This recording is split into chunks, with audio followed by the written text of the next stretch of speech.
Buenos días, aquí estamos en este evento que hemos ido a organizar desde dos instancias federativas, la iniciativa de formación pedagógica de Fe Alegría, la federación, y tenemos también el coliderazgo con el Centro de Formación de Ecuador. Y aquí estamos entonces en esta invitación que le hemos hecho a la mayoría de nuestros docentes de las diferentes Fe Alegrías nacionales y docentes también de grupos docentes. Y yo creo que lo bonito de hoy es que vamos a compartir esa experiencia que hemos vivido en estos 9 meses, en este cambio tan fuerte que nos ha dado la pandemia en términos educativos. Aquí tenemos la presencia de compañeros del Centro de Formación de Ecuador, María Noel, que está con nosotros. También está Flavio siguiéndonos. Y tenemos tres personas invitadas. A María del Carmen está con nosotros, una compañera de Ecuador. María del Carmen Murillo, ella es licenciada en educación y maestra pública popular, y también fue coordinadora de los equipos docentes en Latinoamérica y el Caribe y Ecuador, y trabaja como docente y articula el trabajo con madres y padres de familias de talleres de pedagogía popular, género y derecho y ecología. Bienvenida, María del Carmen. Este acompañamiento que nos estás haciendo en este momento es muy importante, tener siempre la mirada desde nuestros docentes, pero también desde el movimiento, del exterior del movimiento. También nos acompaña Ricardo Restrepo, profesor investigador colombo ecuatoriano, afiliado a la Universidad Técnica de Manabí, y que ha tenido varias ocupaciones en diferentes universidades, tanto en Ecuador, en Estados Unidos, en Nueva Zelanda, y especialista fuertemente en todo lo que es el área de políticas educativas. Y un gran amigo y compañero para nosotros en Fe Alegría desde hace muchos años, que siempre está con nosotros, es Marcos Raúl Mejías, educador popular, también promotor de experiencias como Expedición Pedagógica y Planeta Paz, y ha asesorado varios procesos de experiencias de educación popular. Bienvenido Marcos Raúl, bienvenido Ricardo.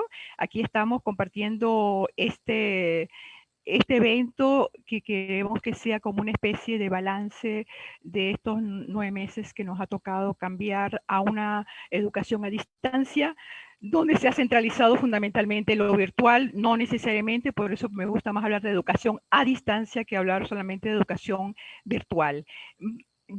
Para comenzar esto, nos gustaría compartir un testimonio, y eso nos va como contextualizando en lo que queremos, un testimonio de una compañera docente de Ecuador, nuestra compañera Jimena, y ella nos va a compartir cómo fue su experiencia. Entonces, sí nos gustaría a partir de allí ir comenzando el debate. ¿Qué les parece? Perfecto, excelente. Hola a todos y todas, es un gusto para mí poder saludarlos. Hola a todos y todas, es un gusto para mí poder saludarlos desde nuestro centro educativo Concepción Temburi, ubicado al norte de Esmeraldas. Nuestra experiencia educativa ha sido una experiencia de mucha prudencia, donde hemos optado como centro educativo por priorizar el bienestar de los estudiantes, de sus familiares y de la población en general, y asimismo asegurar de alguna manera la escolaridad de los estudiantes. Esto pues para también respetar su derecho a la educación. Para ello ha sido necesario, de manera general, nos comunicamos a través de audios y videos muy cortos que los chicos descargan o escuchan cuando pueden conectarse. Y en la medida que lo hacen, pues vamos despejando sus dudas y sus inquietudes para mantener un acompañamiento permanente. Y para otro pequeño grupo, pues hemos usado fichas impresas. ¿Qué me ha cuestionado o qué nos ha cuestionado a lo largo de este tiempo? El haber pensado siempre que los recursos no determinan la calidad educativa. Pero vemos que de alguna manera podamos asegurar el acceso a nuestros derechos y deberes como ciudadanos.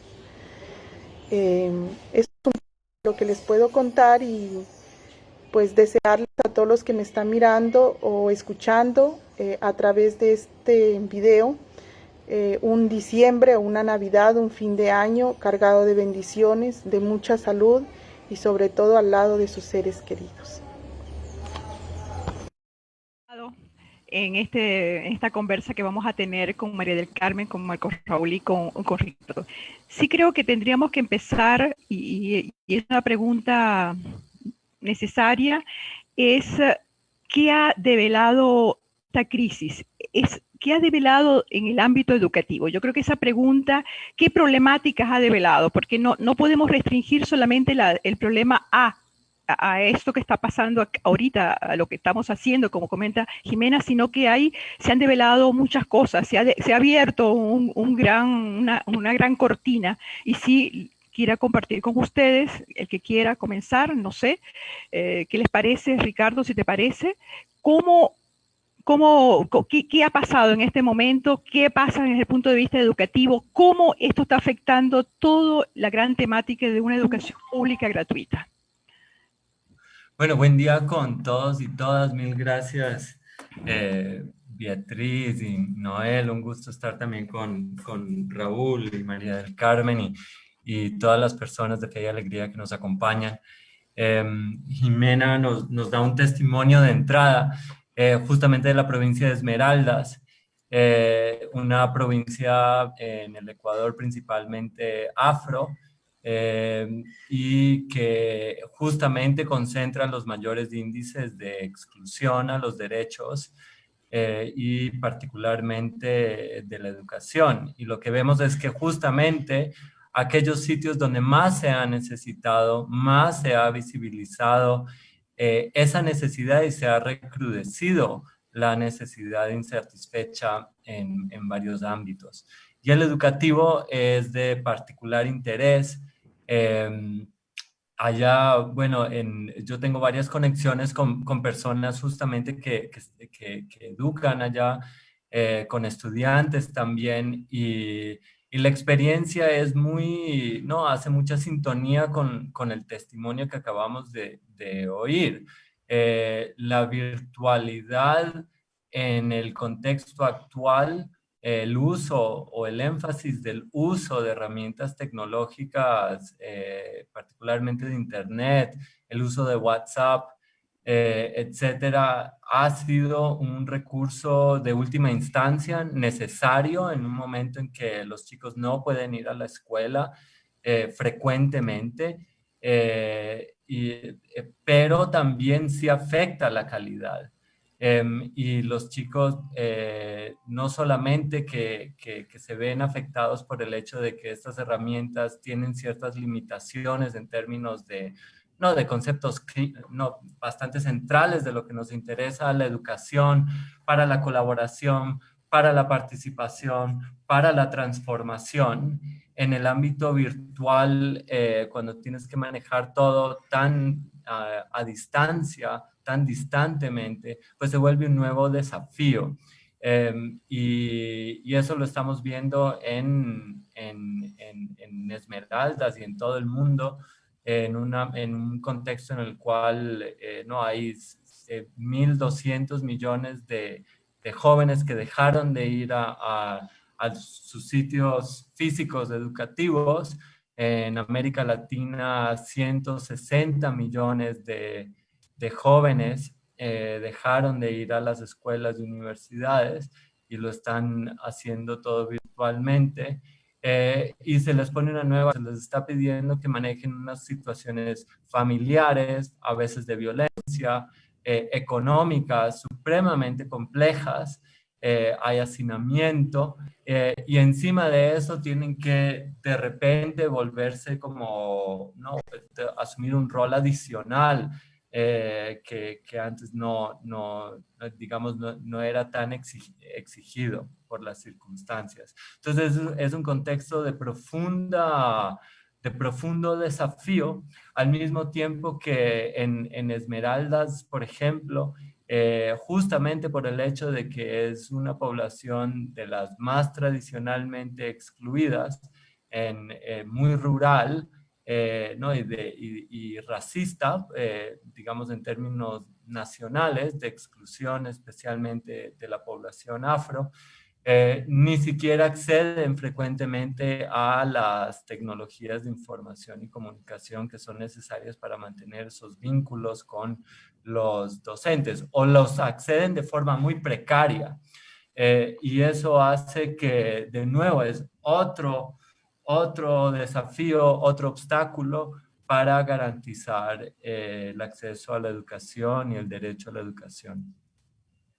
Muchas gracias, Ricardo. Sí, creo que ya estás entrando en este gran tema de las dificultades, que si bien todo el mundo habla de educación virtual, no, es muy difícil y se tienen que buscar otras alternativas. María del Carmen, ¿cómo ves desde esta experiencia que has tenido con los equipos docentes latinoamericanos en general, cómo vas enfrentando esto? ¿Van a ido enfrentando los docentes y las docentes esto? María del Carmen. Gracias. Bueno, recogiendo las inquietudes a nivel latinoamericano, porque tenemos comunicación, ¿verdad? Desde México, en algunos países de Centroamérica y Sudamérica, la situación es casi igual en todas partes, ¿verdad?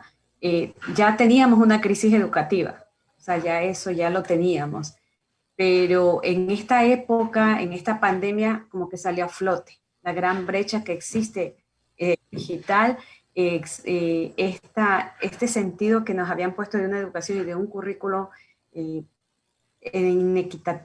equidades, desigual, sin contextualizar la realidad, homogenizando a la vez. Entonces, sí se evidenció más en la pandemia.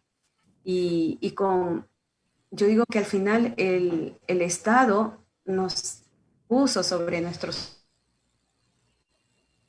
ya que es el Estado. Los gobiernos la trasladaron a los padres de familia y a los maestros.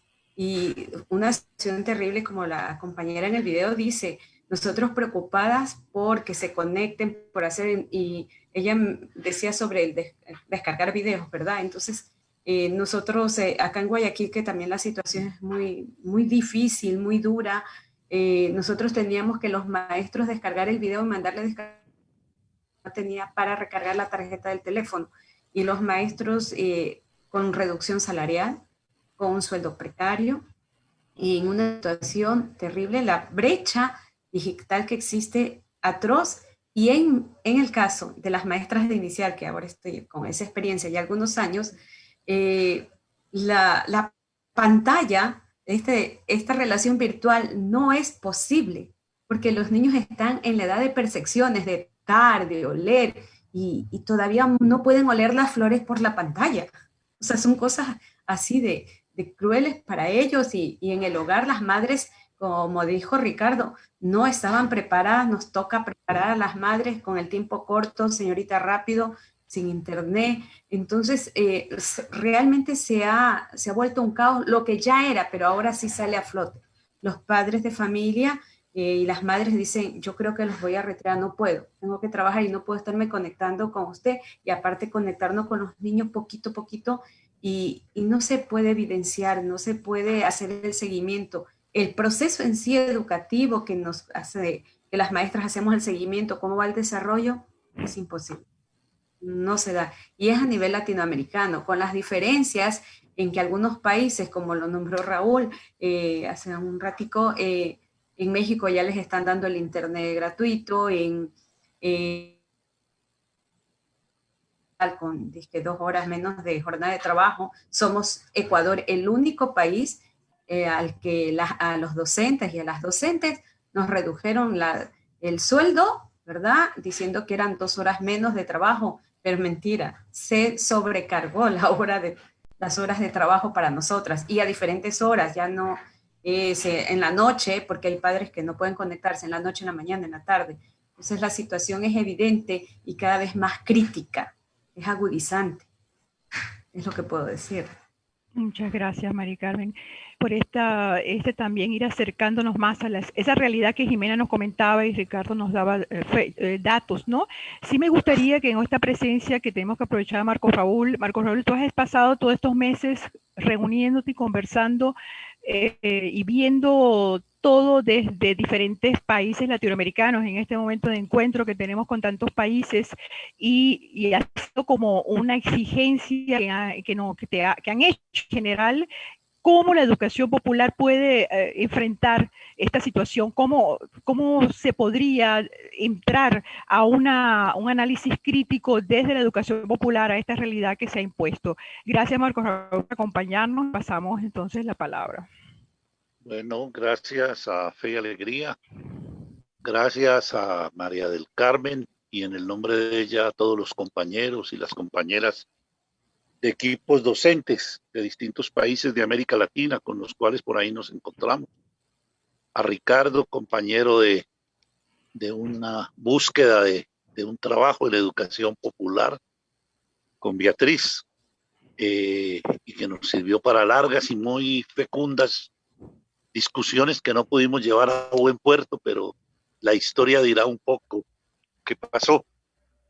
Yo quisiera también agradecer esta invitación, a Fe y Alegría, siempre la generosidad conmigo.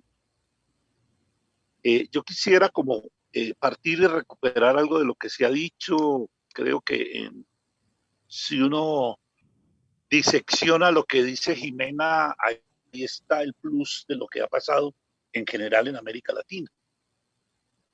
Y lo primero es, yo sí quisiera darle un aplauso a los maestros y a las maestras latinoamericanas, porque colocadas frente a una situación inédita, sacaron lo mejor de ellos y de ellas para intentar hacer algo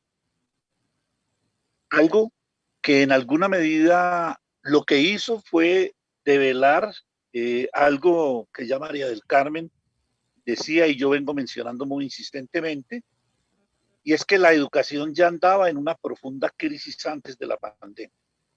La pandemia lo único que hizo fue visibilizar la crisis. Pero quisiera colocar el foco en tres cosas muy visibles en América Latina y el mundo, porque a veces no nos damos cuenta que estamos frente a un fenómeno mundial. Y el primer elemento para mí es que la pandemia puso en evidencia los límites en los derechos, no solo el derecho a la educación, sino los distintos derechos que son complementarios y absolutamente necesarios para la realización de los humanos. En ese sentido, podemos decir que la pandemia nos colocó, de acuerdo a las estadísticas de UNESCO, 1.700 millones de chicos y chicas fueron sacadas de las escuelas cuando yo hablo de escuela me refiero a todo sistema escolarizado desde el jardín de infantes hasta los doctorados y los postdoctorados. De esos 1.700 ya, y esto quiero remarcarlo porque a veces se nos olvida, 250 millones de ellos no tenían acceso a la escuela, no estaban yendo, teniendo la edad, no tenían tiempo. Entonces, creo que tenemos que revisar porque la pandemia nos muestra esa realidad. Pero también, no solo eso, sino que de ese globo restante, solo 800 millones estaban en condiciones de conectarse, no totalmente, por algún medio, porque tenían internet o porque tenían un celular o porque tenían ciertas características particulares. Pero cuando se ven las cifras en América Latina, fueron solo entre un 26 y un 5 el año pasado. Ya decía, solo el 3.4% de los chicos estaban en condiciones de conectarse por algún medio de los de la escuela pública. Pero no solo eso, sino que la pandemia nos develó otro punto que para nosotros es que la desigualdad digital emergía como una nueva desigualdad. En Colombia es mayor el índice Gini de desigualdad digital que el de desigualdad, siendo nosotros uno de los países más desiguales de América Latina, éramos mucho más desiguales en lo digital. Pero no solo eso, yo insisto mucho en esto porque me va a permitir luego hacer otras críticas. Y es que nos encontramos que estos chicos que nos habíamos tragado, y yo mismo repetía en algunos de mis textos el concepto de Pensky de que eran nativos digitales, eran mentiras. No eran más que nativos de redes sociales, consumidores de redes sociales por lo más pobre. La diversión y el encuentro de pares, con lo que puede ser pobre esa cuestión de encuentro de pares virtual. Pero es posible en algunos lugares donde hay estadísticas mostrar que en América Latina entre el 85 y el 92% del uso que se hacía de Internet eran esos usos en los cuales el control del aparato se hacía desde las nuevas realidades de eso que se llama la minería de la información. Eran consumidores de redes sociales. Y perdónenme, lo digo más fuerte. Y entonces descubrimos que tal vez nos iba a tocar con estos, cuando volvieran a hacer desintoxicación virtual. Porque el uso que se estaba haciendo era el que querían los señores del poder para que ellos se volvieran simplemente consumidores y le retroalimentaran todo ese proceso. Y pudiéramos decir cómo develó la pandemia esto, porque es que creo que si no somos capaces, tenemos que evitar que los árboles no dejen ver el bosque, pero en alimentos es posible mostrar hoy cómo el mundo produce alimentos para alimentar 12.000 millones de seres humanos, solo somos 7.800 millones de seres humanos y tenemos 870 aguantando hambre. Y se calcula que pasada la pandemia van a ser 1.200 millones. ¿Por qué? Porque al convertir los alimentos en mercancía y al producir un campo sin campesinos, lo único que les interesa es producir comida para alimentar animales que van a engordar a los más ricos, a los que pueden comprar, no a los que no compran. Entonces aquí hay un problema ético de fondo que nos está desnudando eso. Y para cerrar, ese problema ético, como contexto para nosotros que somos educadores populares, es que nos mostró el daño que el neoliberalismo le ha hecho a los derechos. Y parece que no quisiéramos verlo. Y me perdonan, estamos en una institución de origen católica. Y los tres ideólogos del neoliberalismo, Thatcher, Reagan y el Papa Juan Pablo II, son responsables, acuso yo al Papa también, Juan Pablo II, del daño a los derechos.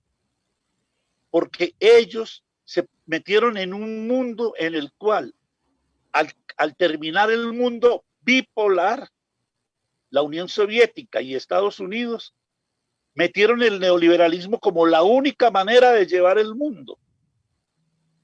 Y en la pandemia vuelve a mostrar el 73% de los pobres en el planeta muertos son pobres por la pandemia. Es mentira que estamos en el mismo barco.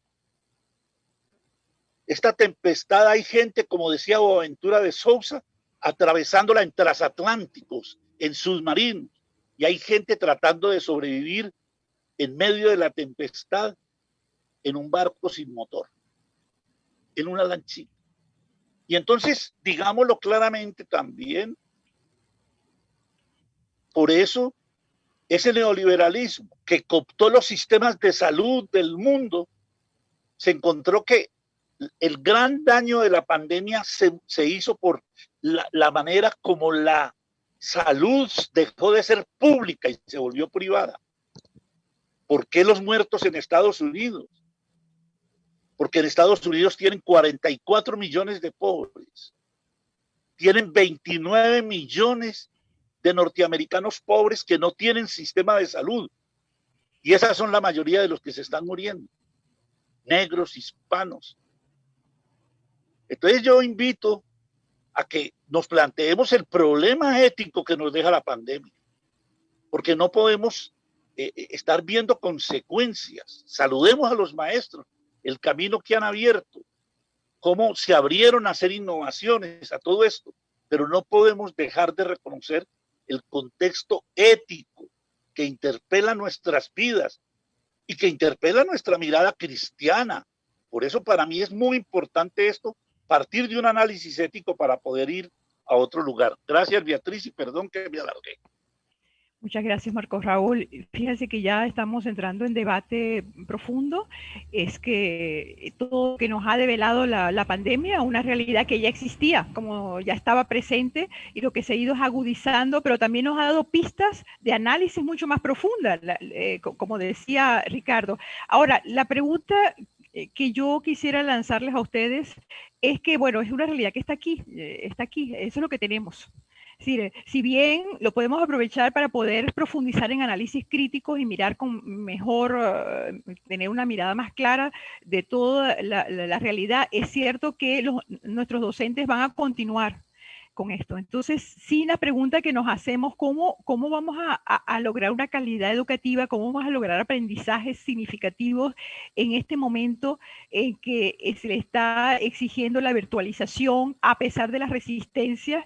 Retomo las palabras de Jimena en este debate entre reexistir y resistir. Pues tenemos que continuar. Entonces, sí, antes de hacer un momento aquí de corte, sí me gustaría escucharlos a ustedes, cómo nuestros docentes van a continuar sabiendo de que hay como una gran, hay un universo de políticas, de intereses, intenciones, pero también hay una realidad que nuestros docentes continúan dando clases a distancia y que nuestros niños y niñas tienen que continuar estudiando. Le cedo la palabra. Ricardo, si deseas.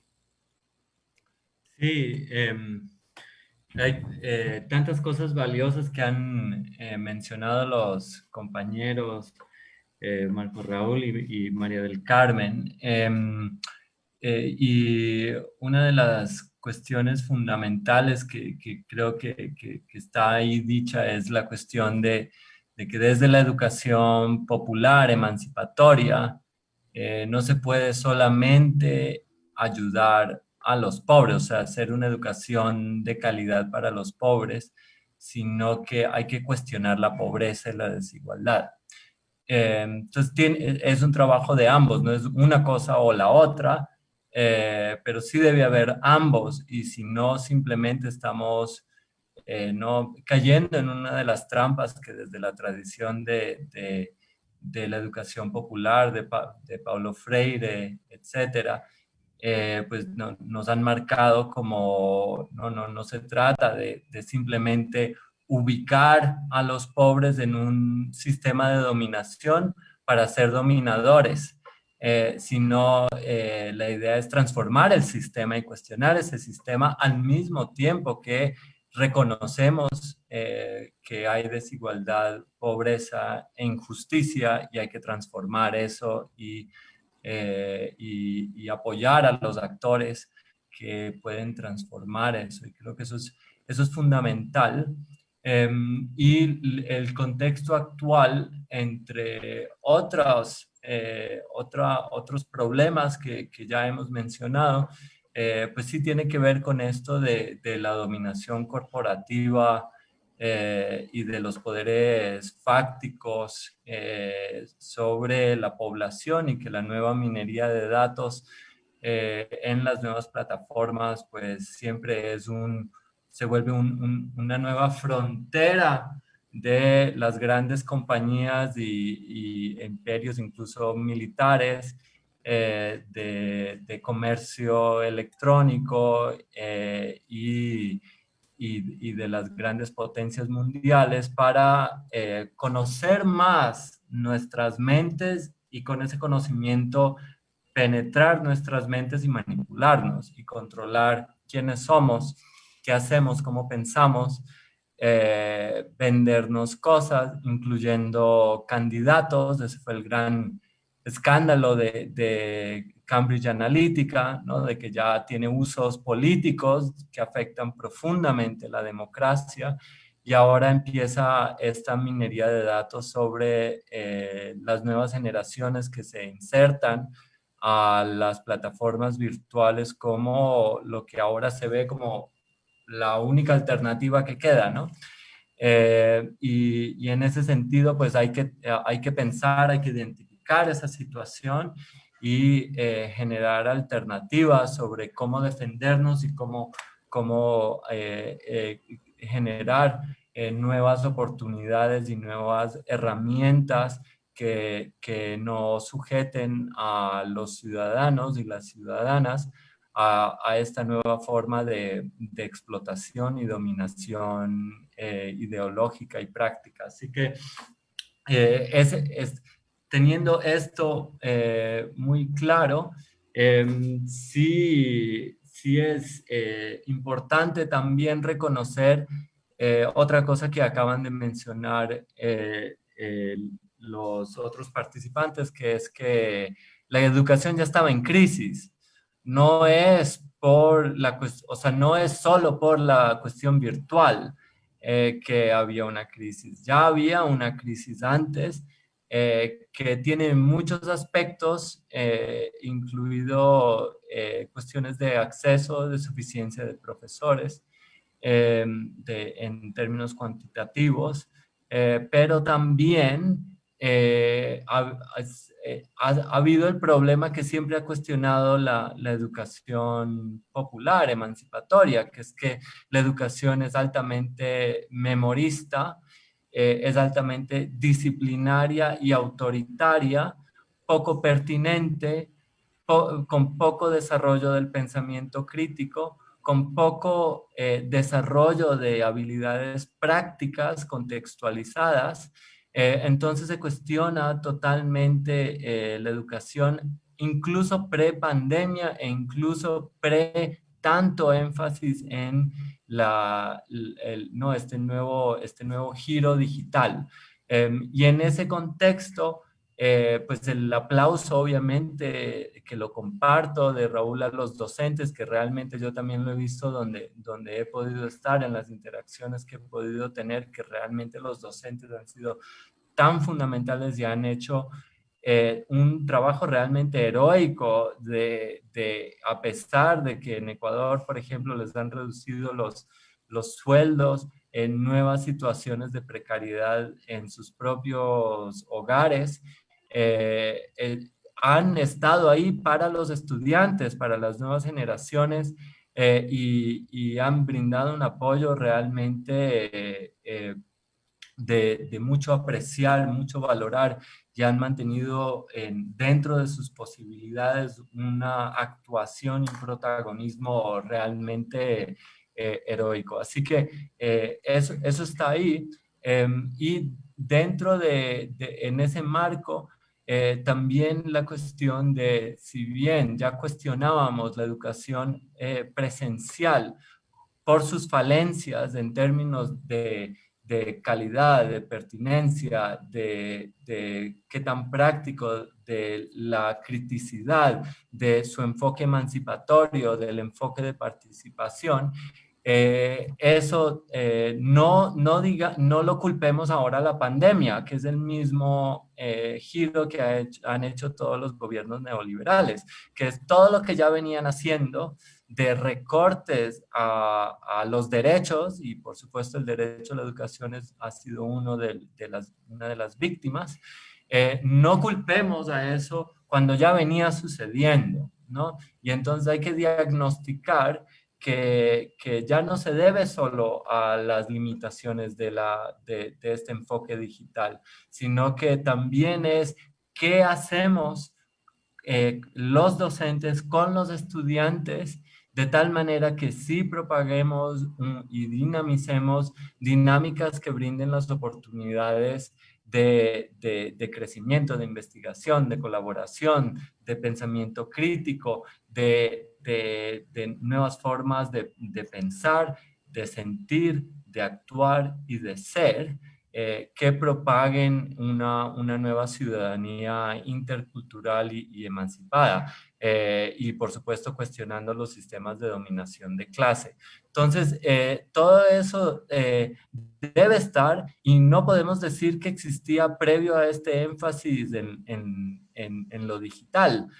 Simplemente es una nueva arena, un nuevo terreno donde también debemos disputar y también debemos desarrollar nuestras propias herramientas, no solamente para no ser explotados por las grandes corporaciones de la tecnología que ahora dominan mucho de este ámbito, con sus aliados políticos, sino también transformar las prácticas educativas en este nuevo ámbito para que realmente se centren en este cuestionamiento de sistemas de dominación, de fortalecimiento de las habilidades y competencias ciudadanas, propagando e impulsando estas dinámicas que hacen posible la colaboración, el trabajo en equipo, el pensamiento crítico y nuevas formas de ser solidarios, justos e innovadores.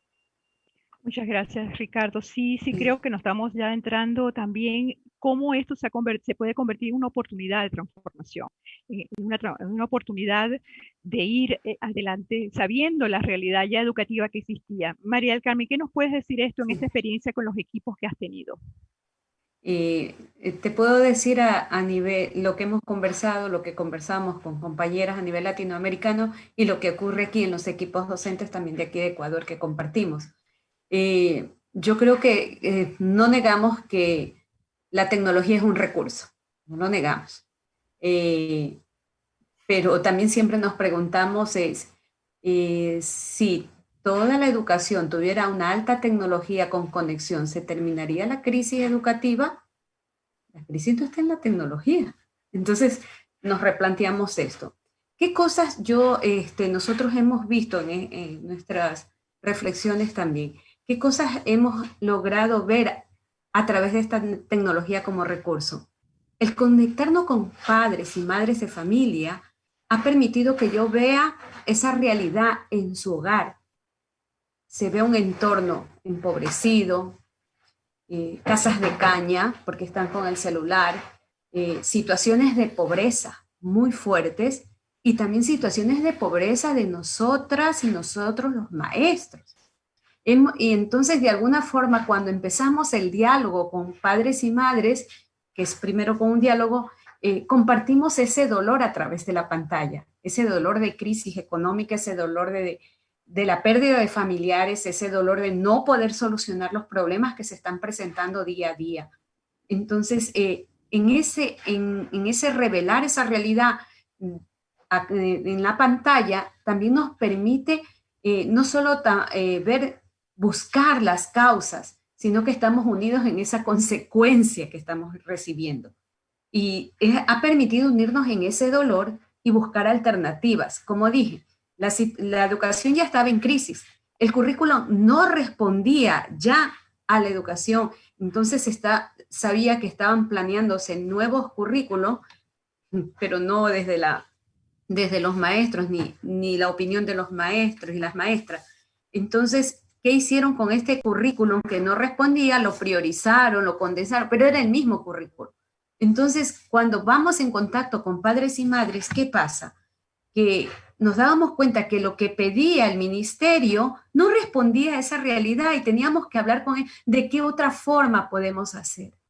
Entonces, en este espacio ha permitido conectarnos, ya dije, desde el dolor para ir fortaleciéndonos en búsquedas de alternativas.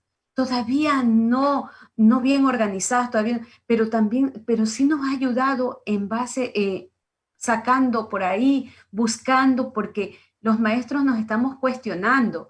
Decía una compañera decía, yo no me atrevo a pedir una colaboración porque el ministerio nos dijo que ya tenemos que ir a la otra fase, que es el encuentro progresivo, ¿verdad? El reingreso progresivo. pero no hay alcohol, no hay agua, no hay los elementos de bioseguridad. Entonces, vean cómo hacen. ¿Quién tiene que estar pidiendo la colaboración y dando la cara? Las docentes, los docentes. Da vergüenza pedir colaboración cuando no hay ni siquiera trabajo. Da vergüenza. Entonces nosotros, yo no me atrevo. No, pero no les obligues en forma voluntaria, pero es un manejo que hacen. Cuando los ministros, cuando los presidentes han aparecido en pantalla a decir se va a dar esta solución. No, han mandado a los distritos, a los jefes y de ellos a nosotros, a los directores, y nosotros hemos recibido, y lo que nos toca es abrazarnos en ese dolor con padres y madres y los estudiantes. Como dijo Ricardo y como decía Marco, esta tecnología, si bien es cierto, algunos la teníamos solo como consumidores. Los estudiantes, las estudiantes no logran hacer un pensamiento crítico para seleccionar la información. Se coge de todas partes porque lo que tienen dominio es en redes sociales, en videojuegos, pero no se había trabajado el pensamiento crítico y ahora nos parece que vamos a ingresar al pensamiento computacional, pero sin criticidad yo no sé hacia dónde nos quieren llevar. Entonces, sí recurro a los espacios de educación popular, estos espacios de educación alternativa que están algunos fuera del sistema porque ya colapsaron para el sistema, entonces donde se va en búsqueda de otra cosa, desde la necesidad. Pero tenemos que recoger desde los estudiantes, desde docentes, desde padres y madres de familia, desde la comunidad, para construir una educación diferente.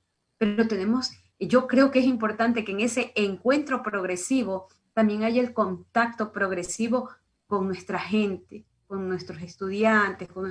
No va a ser posible, creo, este año, pero hasta mientras tanto, desde la pantalla, sí nos estamos conectando, aunque parezca duro, desde el dolor, también desde la esperanza. Porque tenemos que, como decía en el video, resistir, pero ¿cómo resisto? ¿Qué cambios doy para resistir?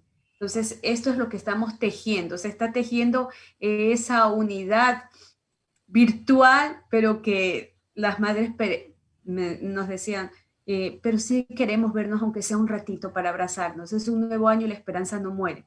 Pues sí, pero no podemos caer en la ingenuidad, ¿verdad? Tenemos que tener estrategias concretas, tenemos que unirnos, consolidarnos, porque la verdad, a nivel de organizaciones, inclusive de maestros, nuestra organización gremial tampoco tiene un pronunciamiento, no han hecho pronunciamiento. Estamos solos y solas. Nadie ha dicho convoquémonos, no tenemos ese poder de autoconvocatoria entre todos. Ojalá debe existir, aunque sea esto, para poder plantearnos esta realidad, replantearnos, porque ya de hecho ya el currículum responde a una hegemonía de poder. Pero ya ahora que es obvio, ¿a quién respondemos? A otra hegemonía, las corporativas dueñas de todas las redes, de toda la interconectividad. O sea, ¿qué es lo que está pasando? Creo que me plantea más preguntas y más dudas y más desafíos, de verdad, más retos, el estar conversando también aquí con ustedes en este espacio. Gracias, María del Carmen. Sí es cierto que estamos mirando, tenemos ahí la perspectiva de nuestros docentes, pero también hay que escuchar, como decía, la perspectiva de los padres y madres, también de los directivos de centro, porque al directivo le toca gestionar toda este nuevo engranaje que se ha dado en nuestros centros educativos. Por eso sí los invito a escuchar ahora a un director de un centro educativo de Ecuador, un testimonio interesante porque es un educador veterano y que le ha tocado esto y que puede dar luces también a estos directivos de las nuevas generaciones. Entonces sí, los invito a esto. Escuchemos entonces a este compañero.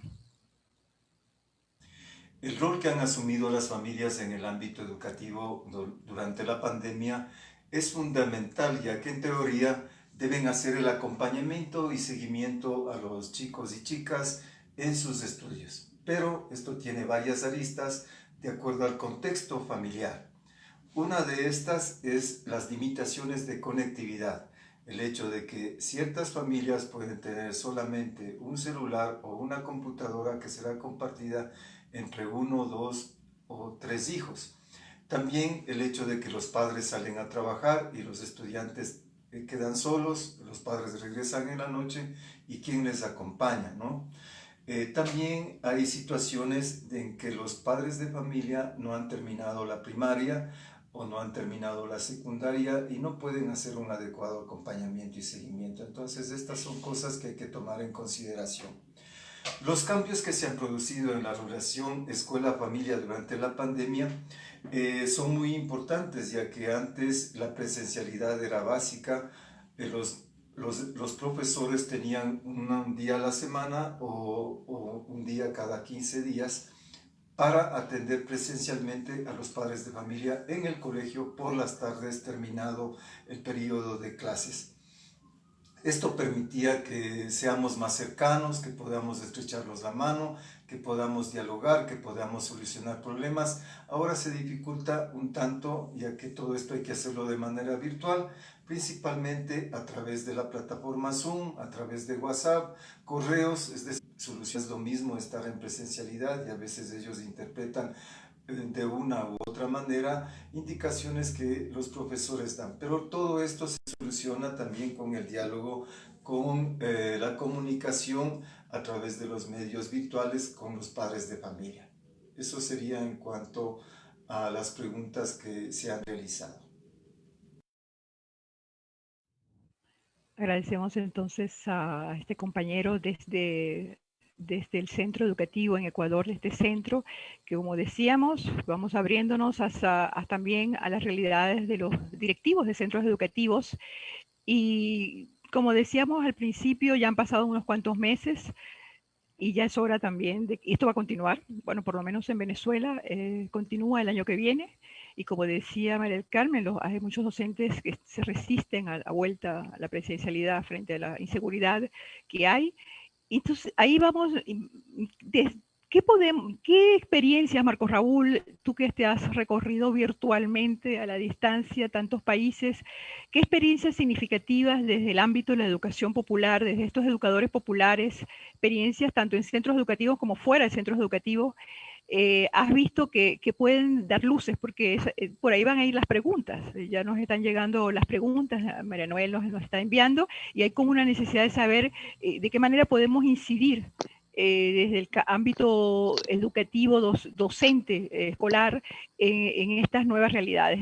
Se han ido gestando experiencias y quizás, Marcos Raúl, tú has podido seguir la pista de acuerdo a las invitaciones que nos ha hecho llegar. Bueno, yo quisiera partir de una premisa en la primera pregunta de Beatriz, que me asustó. Que Beatriz arrancó la pregunta diciendo, la realidad está ahí, nos toca trabajar en ella, hay que hacer la calidad ahí. Entonces yo dije, esta Beatriz, ¿cómo cambia de coordinando un evento a lo que le escucho decir a veces? Y creo que esa es la premisa para poder responder la pregunta que me hace. Y es que hay un principio, y es que la educación no es neutra. Me parece que en el último tiempo hemos tenido un discurso, y ahora con las tecnologías, que me parece que María del Carmen lo decía muy bien, cuando ella decía, bueno, la tecnología es un recurso, y si los tuviéramos todos los recursos, se solucionaría el problema de la educación. Y hay que decir, no, porque la fiebre no está en las sábanas. Y ahí hay que decir entonces que el problema es que la educación no es neutra. ¿Y por qué no es neutra? Porque toda educación trabaja con valores. Y los valores se hacen desde un referente ético. Y ese referente ético se hace desde intereses. Hay un gran pensador colombiano que admiramos nosotros mucho, Estanislao Zuleta, que decía la educación es un campo de combate por construir un proyecto humano o construir un proyecto al servicio de unos pocos. Y creo que eso sigue siendo eso. Hace poco años anteriores, tuve un debate grandísimo con sectores de la iglesia colombiana que decían, se aliaron con todos los sectores de derecha a decir que hacer educación sexual desde primera infancia era ideología de género, y que los que lo hacíamos era porque, y yo les decía, es tan ideológico lo nuestro como lo de ustedes. Entonces yo creo que hay que perder la vergüenza a reconocer que en la educación hay una disputa y un combate por construir sociedad. Y en ese sentido, un poco, eso es también lo que hemos visto. Hemos visto en esta, no solo en América Latina, porque a mí a veces, como volteo tanto, no, yo tengo 3 lugares de base a los que me debo, por los que escribo. Yo soy un ladrón de ideas de los maestros y de los educadores colombianos. Y es el movimiento pedagógico colombiano. El movimiento pedagógico colombiano resistió al intento de colocar un currículo único en la década de los 70, a finales de los 70. Un currículo único cuando Estados Unidos tomaba la hegemonía cultural del mundo. Este país lo resistió porque había una masa crítica. Y uno de los sectores que llegamos fue la educación popular. Y construimos uno de los movimientos más interesantes en América Latina y en el mundo, porque ha sido retomado por la Internacional de la Educación. Pero yo también soy hijo en estos momentos de la expedición pedagógica colombiana. La expedición pedagógica colombiana se ha hecho un planteamiento frente a la propuesta de los organismos multilaterales de una escuela única, la escuela del STEM, por el acrónimo en inglés de que hay que enseñar solo ciencias naturales, tecnología, ingeniería y matemáticas, y leer y escribir para eso. Y la expedición pedagógica colombiana tiene como fundamento las geopedagogías. Y las geopedagogías es que la pedagogía está siendo reinventada en los territorios. Territorios contextuales, territorios sociales. A mí no me pueden venir a meter un plan, un país en una crisis humanitaria como la nuestra, en donde tenemos en los últimos 4 años, cerca de 1000 líderes sociales asesinados, donde tenemos en los últimos 20 años 1200 maestros asesinados, me vienen a decir que tengo que hacerle el mandado al Banco Mundial, a la OCDE, y formar niños para las pruebas PISA. No, me rebelo con eso.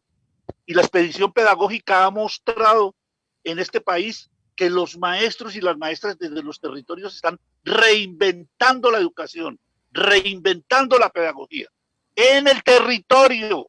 Es que se nos olvidó el territorio. Por eso en esta pandemia, los que más sufrieron fueron los maestros y las maestras que tenían esas guías y repetían esos estándares, esas competencias. Ese esperpento que se llama derechos básicos de aprendizaje, que es volver organizado en Chile, traído a Colombia y generalizado en América Latina, y que es un esperpento que vuelve a un instruccionismo denunciado por Simón Rodríguez hace 200 años.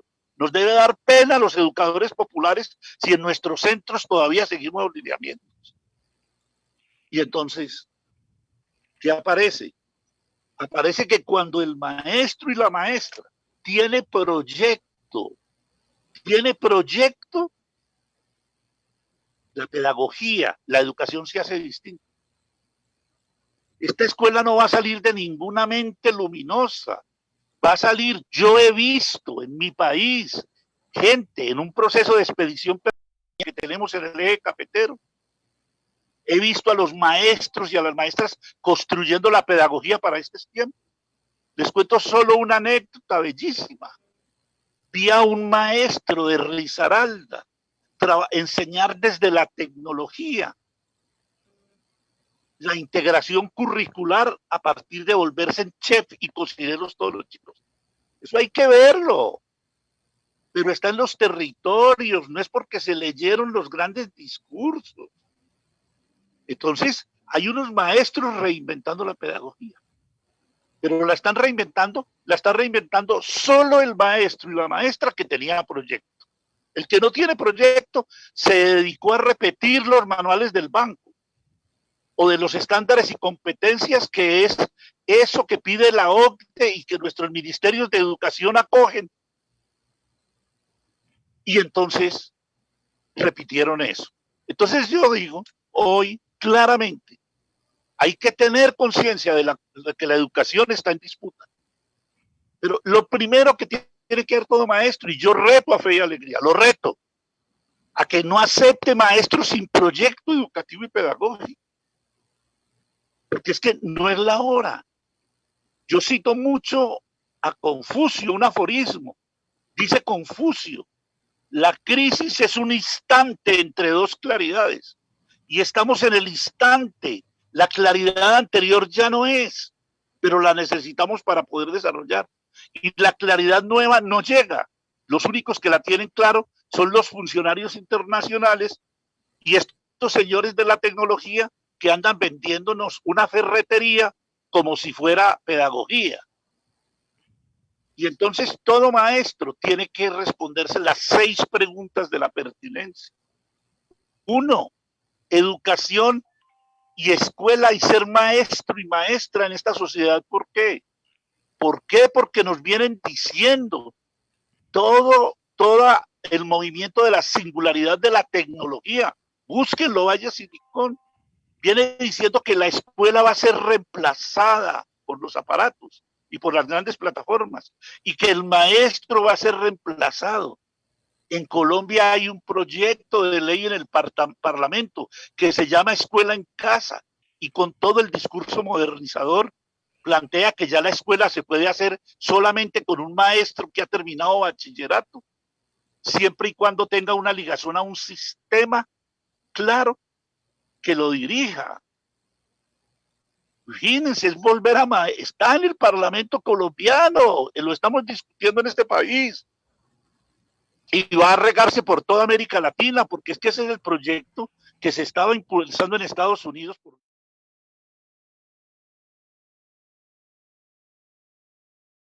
Maestro que no sepa dar cuenta en esta crisis por qué su función de maestro es importante. No merece estar en la escuela. Porque van a venir estos ideólogos de una tecnología como ideología, ese pensamiento computacional del que podemos hablar largamente también, a decirles qué es lo que hay que hacer. Pero 2, segunda pregunta de la pertinencia. Educación, ¿para qué? ¿Para qué? ¿Cuál es el destino del ser humano con la educación que yo hago? ¿Cuál es el destino del planeta? ¿Cuál es el destino del universo? O si simplemente sigo haciéndole la tareita a la OCDE con unos estándares o competencias que siguen funcionando en mirada desde las competencias y no desde las capacidades de un ser humano integral. Tercera pregunta de la pertinencia. ¿Educación en dónde? Nosotros teníamos aquí en Colombia un sabio liberal que decía es que hay gente muy equivocada. Hay gente que vive en Cundinamarca, que es un departamento de Colombia, y cree que vive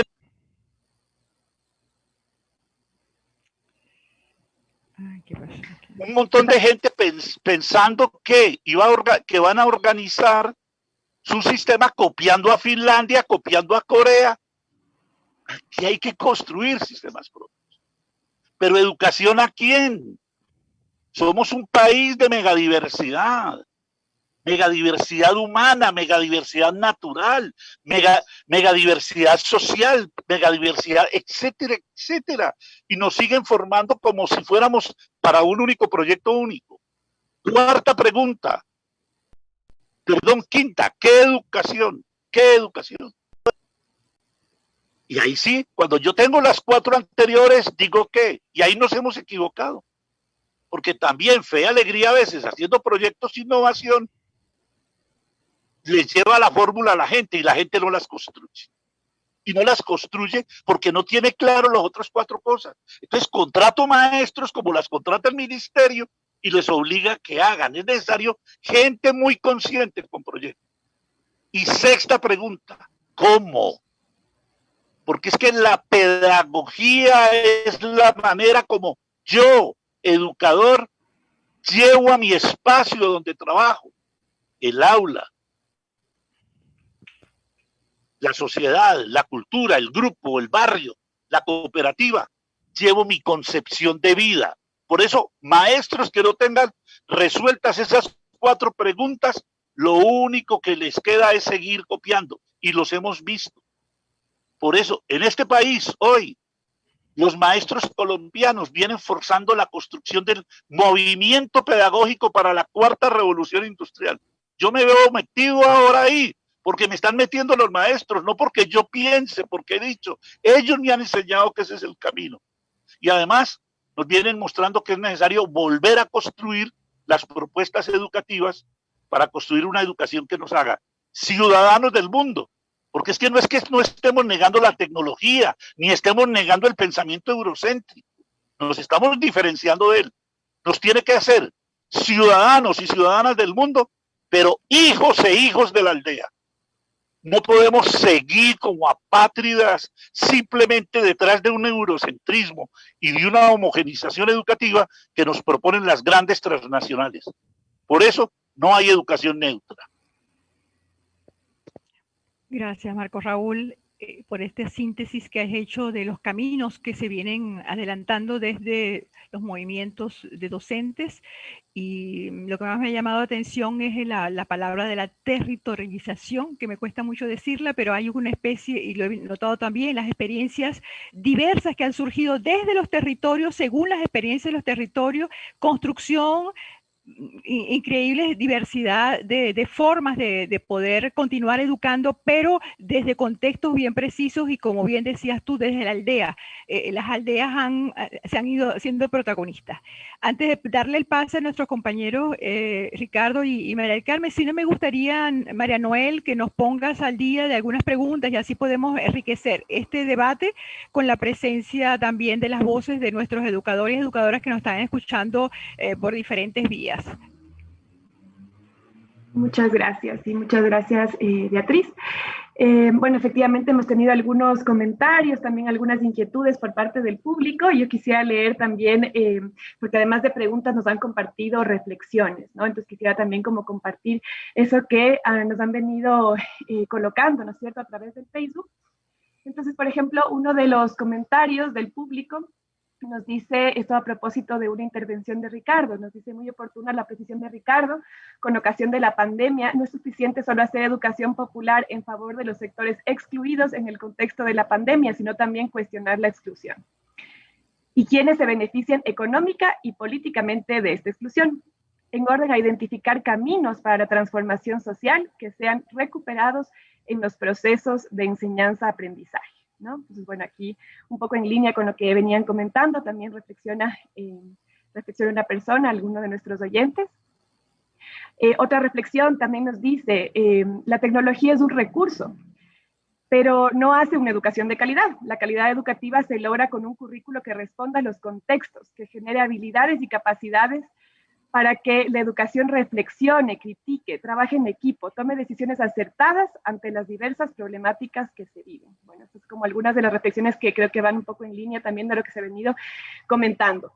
Y creo que realmente las preguntas del público van un poco también hacia la práctica. Creo que por ahí hay mucha inquietud. Creo que Marco Raúl nos planteaba algunas reflexiones amplias y entre esas estaba el cómo, ¿no? ¿Cómo vamos a lograrlo en este contexto? Entonces, por allí nos preguntan cómo pensar y trabajar la educación virtual desde una óptica de educación popular. Creo que ese es un gran desafío, ¿no? ¿Cómo trabajar desde la virtualidad, la educación popular? ¿Es esto posible? ¿Cómo podemos hacerlo, no? ¿Cómo podemos innovar o cómo podemos crear alternativas para generar transformación en este contexto, ¿no?, de pandemia, en este contexto de virtualidad o de educación no presencial, digamos, a distancia, como bien también lo decía Beatriz? Entonces, creo que esa es la inquietud que nos deja, ¿no? Va un poco desde el cómo, ¿no? Cómo trabajar educación popular desde la virtualidad. Entonces, bueno, no sé si es que libremente alguien quisiera intervenir o comentarnos cuál es su criterio con respecto a esta pregunta. No sé, yo recogería lo que decía Marcos también, ¿no? ¿Para qué educamos? partiría para qué, para plantearme el cómo. Y creo que sí, que como docente, en equipos docentes siempre hablamos de reinventar la educación, porque si educamos, ¿verdad? La educación es un proceso eterno, digo, hasta que tenemos vida de aprendizaje. Educamos para una transformación social, para un crecimiento, para un desarrollo integral del ser humano en la cual se relacione con lo que le rodea, porque tenemos un problema muy grande de relaciones, ¿verdad? Y no me refiero a las peleitas, sino la relación con el ecosistema, la relación con el entorno. Entonces, la educación actual me tiene que transformar a mí para armonizarme con ese entorno. Entonces, yo en el cómo, quizás que soy maestra, ¿no?, de aula, nosotros partimos teniendo esta educación popular, es partiendo de esa realidad, de ese contexto. Marcos hablaba del territorio, ¿verdad? Entonces nosotros también decimos eso, el territorio en este caso vienen a ser los hogares, porque la educación salió de la estructura del edificio al hogar. La educación ahora es hogareña, entonces estamos viviendo nuevos contextos, ¿verdad? El contexto del hogar me está diciendo algo, el contexto del diálogo a través de la pantalla me está diciendo, si esto es un recurso, tenemos que ir aprovechando este recurso para transformar y hacer ver que esta educación no responde. ¿Cómo podemos tejer? Entonces hay que abrir esos espacios. Yo digo, vamos abriendo con las madres, no me olvido la importancia que tiene la escuela para padres, para madres, porque nos vamos cuestionando. Mi labor, que es de inicial, donde es tan importante el afecto, tan importante el contacto, no lo podemos realizar con la pantalla. Pero entonces vamos transformándonos y educando con padres y madres, porque en este proceso, para mí, lo interesante es que la profesora no es la que lleva la luz, sino que también aprende de estas realidades, ¿verdad? Y comparto, y actualmente estamos dicen los chicos, en el mismo patín, estamos en la misma realidad. Yo hago el papel de maestra y también de madre, y también de acompañante si un familiar está contagiado o está con síntomas. Vivimos esta situación y las madres se han convertido en maestras, llevando también el sustento, cuidando familiares. Estamos viviendo una misma realidad. Entonces, esa misma realidad que tenemos que cuestionarla, tiene que abrirnos caminos. Y uno de los caminos primero es yo digo la relación. Voy a hacer en medida que tú también te vas haciendo, ¿no? Entonces yo me voy educando junto con ella para transformar a ese estudiante y transformarme a mí mismo en un ser diferente, un ser de relaciones, un ser de crecimiento, un ser de desarrollo, un ser que se conecta, un ser que transforma la sociedad, que no la mata. Entonces, en eso es lo que yo te podría decir y ya, ahí sería también que la organización se plantee. O sea, estamos hablando de reinventar, en qué cosas reinventamos, pero de hecho, yo digo, ya están planteando maestras, la población, a los estudiantes, para saber qué necesitan, qué quieren de la educación. Entonces, podemos hacer cosas, y una de esas cosas es el contacto e ir expresando, abriendo estos espacios para decir nuestra voz. Es lo que puedo decir desde mi experiencia, desde mi territorio abuelico y hogareño. Muchas gracias, María Carmen. Ricardo, si quieres añadir algo. Yo añadiría algunas reflexiones sobre, uno, la importancia que mencionó Raúl de contar con docentes con proyecto. Entonces yo creo que eso es fundamental, docentes que realmente crean en lo que hacen y hagan lo que crean, y eso que crean tenga que ver con una educación de calidad, de pertinencia, de calidez, de emancipación, de diálogo, de pensamiento crítico, etc.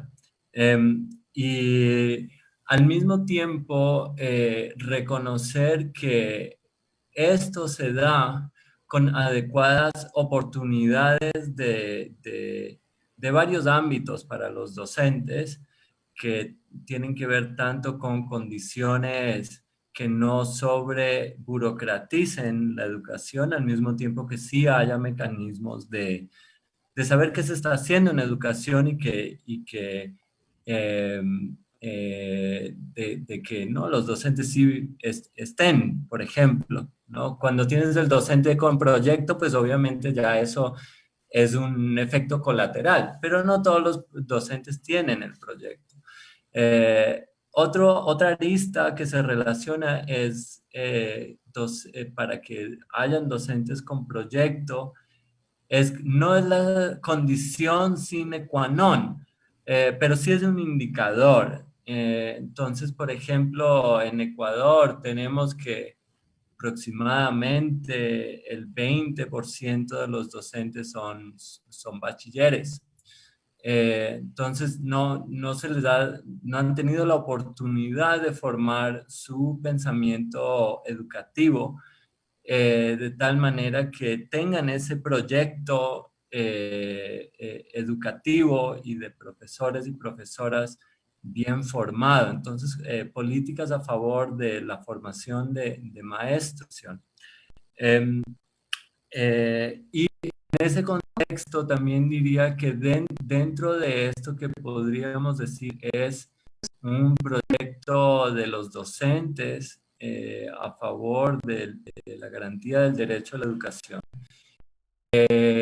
Está, sí, o sea, dejar que esos docentes tengan ese poder de acción, de ejercicio de su libertad como docentes, pero esa libertad también no es, o sea, no es un libertinaje, tiene que ver con ciertas responsabilidades, ciertas consideraciones que vienen, digamos, en un proceso de ejercicio de libertad. Y, por ejemplo, es supremamente valioso para la formación de estos proyectos, ¿no? de los docentes y docentes con proyectos, que por un lado respondan a necesidades muy contextuales, ¿no? A la final los docentes operan en territorios localizados, y ahora, pues, obviamente eso también se ve afectado por la pandemia y la digitalización y ya ese concepto de lo local, pues, también toma otras mutaciones. Pero también ver, sí, propuestas de los maestros y el pensamiento pedagógico y la evidencia también que existe sobre educación a nivel nacional de las distintas naciones, a nivel regional y también internacional.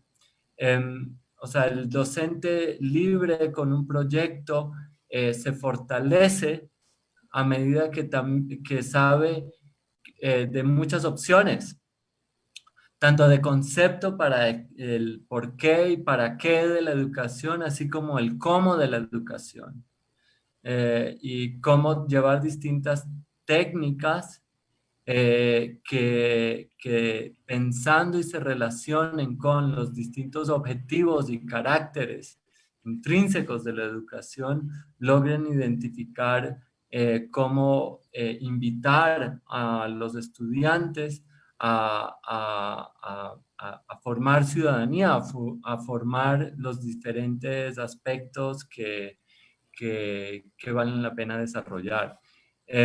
Y una de las cuestiones que hoy es fundamental y que está en el contexto y que se relaciona además con lo mencionado por el directivo Marcelo Herrera, es esta relación de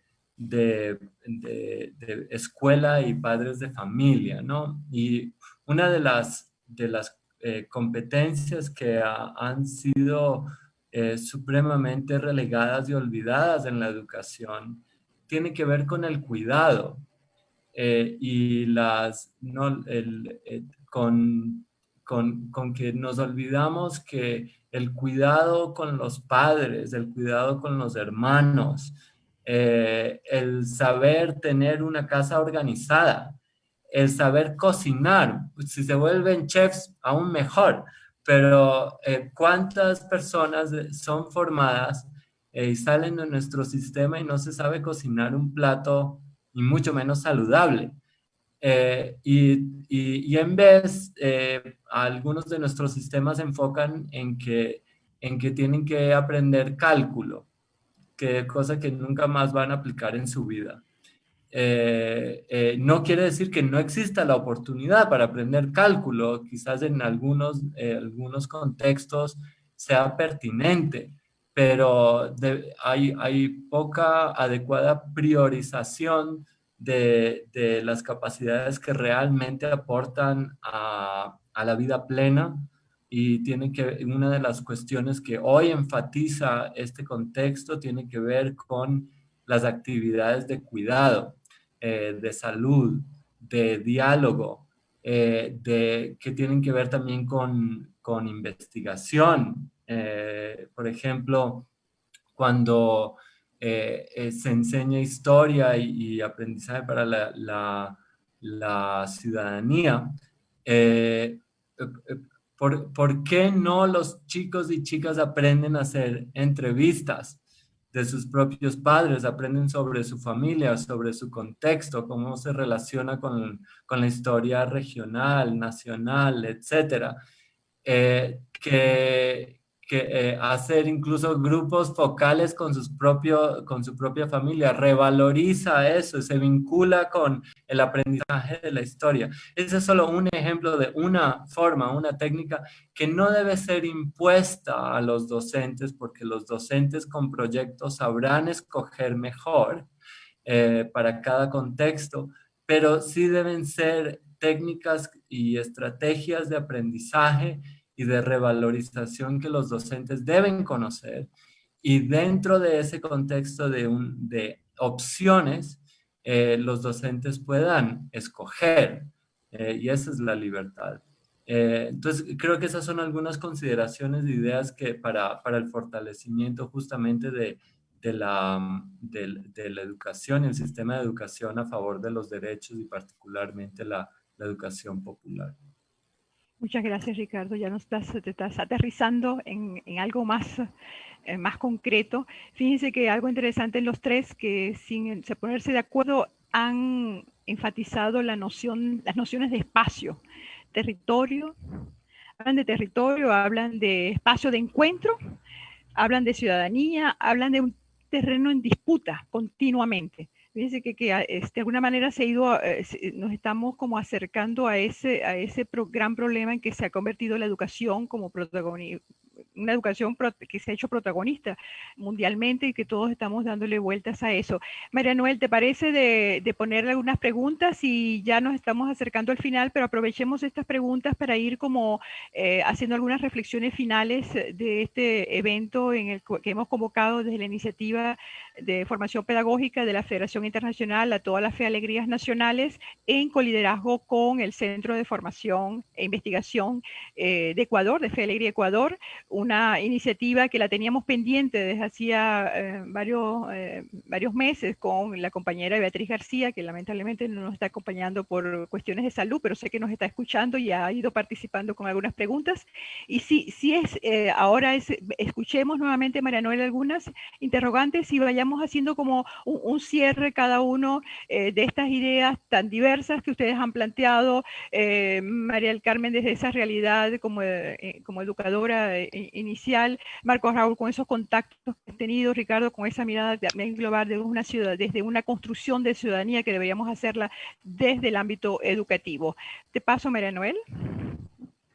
Muchas gracias, Beatriz, y muchas gracias también a todos y todas por sus intervenciones.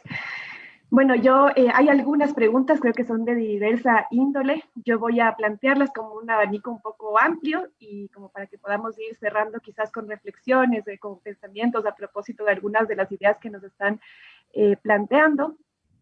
Tenemos un comentario que nos dice: la tecnología es muy útil para la enseñanza, pero no para la educación integral del niño, niña, adolescente. Nos dicen también: cómo esta educación popular a distancia puede contribuir a reducir las violencias de grupos vulnerables de la sociedad. ¿Es posible eso? También se cuestionan. Se cuestionan esto, nos plantean temas como el siguiente, que creo que también ya lo han un poco dialogado o ha salido también en el diálogo, que es cómo logramos proponer alternativas de construcción de afecto que puedan romper esa educación neoliberal en la familia y la escuela. ¿Cómo tejemos afectos emancipadores? Esto nos proponen desde Colombia, tienen esta interrogante. Bueno, quizás dejar con esas ideas, porque realmente son un poco amplias y diversas los comentarios, pero dejaría tal vez con esas ideas para que podamos ir encaminándonos hacia una reflexión final en este conversatorio. Muchas gracias, Maribel. Marco Raúl, ¿quieres comenzar a...? Sí, yo quisiera recuperar parte de las preguntas, porque creo que son muy importantes. Porque si vemos de las 7 preguntas que yo tengo aquí registradas, 5 preguntan por la tecnología y lo virtual. Yo quisiera hacer como 2 entraditas para poder afincar lo de educación popular, que me parece que es muy importante afincarlo. Lo primero es que la tecnología siempre ha existido. O sea, porque es que la tecnología es un sistema de mediaciones de lo humano para relacionarse con la naturaleza. Ya después podemos dar todas esas discusiones, en qué momento el capitalismo lo redujo y sacó al sujeto, bueno, todas estas cosas. Entonces, lo que tenemos que preguntarnos son por las tecnologías de este tiempo. Las tecnologías forjadas en la tercera revolución industrial, la de la microelectrónica, y la cuarta revolución industrial, la del trabajo inmaterial y los procesos de inteligencia artificial. Esto es muy importante porque es que si no podemos caer en un discurso antitecnología o pro-tecnología, con un discurso como si la tecnología nos va a salvar o si la tecnología fuera la causante de los males de la humanidad. No, ahí está el sistema de mediaciones. Nos toca a nosotros como sujetos trabajar en ese sistema de mediaciones. Y les cuento una anécdota para que me entiendan eso, y desde la educación popular, yo como educador popular, cómo lo he resuelto. Durante mucho tiempo en Colombia, a partir de una experiencia que tuvimos con niños apoyando el movimiento campesino colombiano, desarrollamos una propuesta desde la educación popular para usar la investigación. Eso terminó convertido en un proyecto de Estado, en Colciencias, que es el órgano de la ciencia en Colombia. Esa propuesta se convirtió en un programa que se llamaba Ondas, que antes hacía positivismo para niños, y nosotros lo que hicimos fue tomar todos los elementos de la educación popular, hicimos una propuesta que se llama Investigación como Estrategia Pedagógica. Si ustedes entran, pueden ver los videos caracoleando para que vean ciencias naturales.